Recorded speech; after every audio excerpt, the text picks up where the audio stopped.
Director of Skill Development তাই Agartala GBB শাখামনক তাই আগো মসি মেডিকেল কলেজ ni থানসা কথাবানি বিশিংটি সার্টিফিকেট ইয়াফার জাখা অশাদি পান্ডা সংস্থা জাখা আগরতলা মেডিকেল কলেজ ও বারজাও নগরাই অঙ্গই মানজাগিখা মন্ত্রী শান্তনা জাগমাতে ডিপার্টমেন্টনি কুমুনি আদমসুং তমাইখা সার্টিফিকেট ইয়াফার জাখা সার্টিফিকেট মান কাহিনী শিবি আচগই তঙ্গিয়া মানজাক সার্টিফিকেট নো সামুগো ফুনাংনানি কগনতি ককশাকা মন্ত্রী শান্তনা জাগমা তাই হাসতে শিকলারক ড্রাগস বাই কুবুলে লাবা শিত্রা হিমলাই তংমানি ককনবো খুরসাই ককনারখা আমি সেটা আমি বলতে চাই।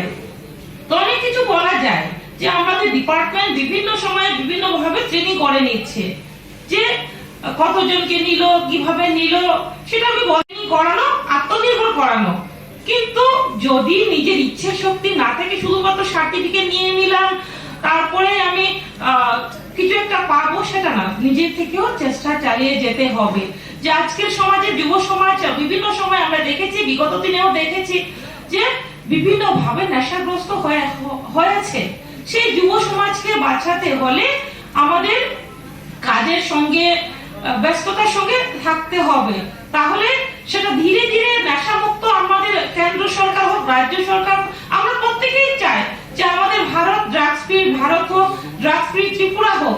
তার জন্য কি করতে হবে? শুধু সরকার করলে হবে না, তার জন্য প্রতিটি পরিবারকে, প্রতিটি ব্যক্তিকে, প্রতিটি সমাজ এবং প্রতিটি সরকারি বেসরকারি এনজিও প্রত্যেকেই সহযোগিতা করতে হবে, তবেই নেশামুক্ত ভারত, নেশামুক্ত ত্রিপুরা গড়া যাবে। তার জন্য আমাদের সময় কাজের বিভিন্ন কাজে ব্যস্ত থাকতে হবে এবং যে মানসিকতা আমাদের থাকতে হবে যে আমি কিভাবে আত্মনির্ভর হব, সেই মানসিকতা যদি প্রত্যেকেরই থাকে তাহলে আমাদের লক্ষ্য এক ভারত শ্রেষ্ঠ ভারত করা, আত্মনির্ভর ভারত করা। যেমন বিভিন্ন আজকে যে প্রোডাক্ট গুলো আমাদেরকে দেওয়া হয়েছে এবং এখানে দেখানো হয়েছে, সেই প্রোডাক্ট গুলো যে চেষ্টা করেছেন বলেই আপনারা করতে পেরেছেন। যেমন আজকে আমাদের সেক্রেটারি সাহেব আলোচনা করেছেন বাংলা ভাষায়, তো উনি চেষ্টা করেছেন বলে সুন্দরভাবে বাংলা ভাষায় উনি বক্তব্য রেখেছেন। তো ওনার মাতৃভাষা তো বাংলা না, কিন্তু উনি বাংলা ভাষায় কথা বলেছেন। তো উনি ইচ্ছে ছিল বলেই উনি বাংলা ভাষায় উনি স্পিচটা রেখেছেন। তো তার জন্য আমি মনে করি না যে আমাদের ইচ্ছে থাকলে আমরা পারবো না, তো ইচ্ছে থাকতে হবে, তাহলে আমাদের সাকসেস আমরা পাবো।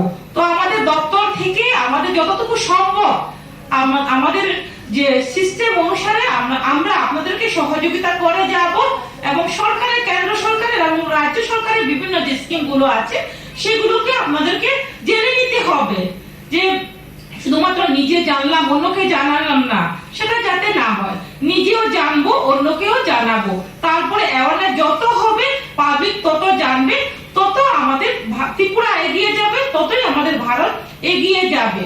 তো এটাই আজকে আমার কথা। আর বেশি আগরতলারই প্রণবনী কক্থ ব্যুরো রিপোর্ট খুম্পুই।